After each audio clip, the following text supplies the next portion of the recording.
Tonsillitis and tonsillectomy. Complications of tonsillitis include otitis media, Kwinsky or peritonsillar abscess, and very rarely rheumatic fever and glomerulonephritis.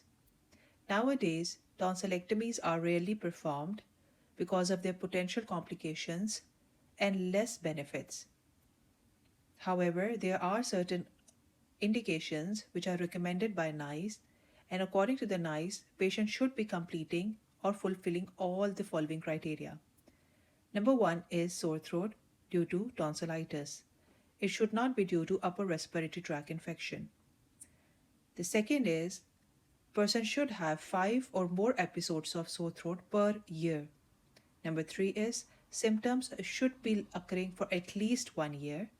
And number 4 is the episodes are disabling and hampering the quality of life. Other established indications of tonsillectomies are recurrent febrile convulsions secondary to tonsillitis, obstructive sleep apnea, stridor, or dysphagia secondary to enlarged tonsils, and peritonsillar abscess, which is not responsive to the standard treatment. Post-op complications of tonsillectomies are important when it comes to exam question. It is divided into primary bleed, which occurs in less than 24 hours, and it is most commonly due to inadequate hemostasis or pain, and the secondary bleed, which occurs from 24 hours to 10 days, and it is mostly due to infection and pain.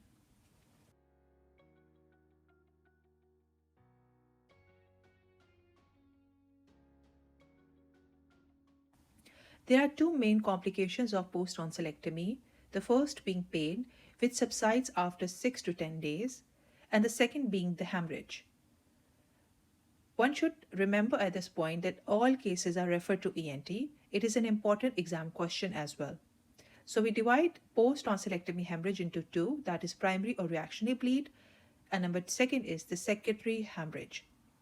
Primary or reactionary bleed is defined as bleeding in first 6 to 8 hours after the operation.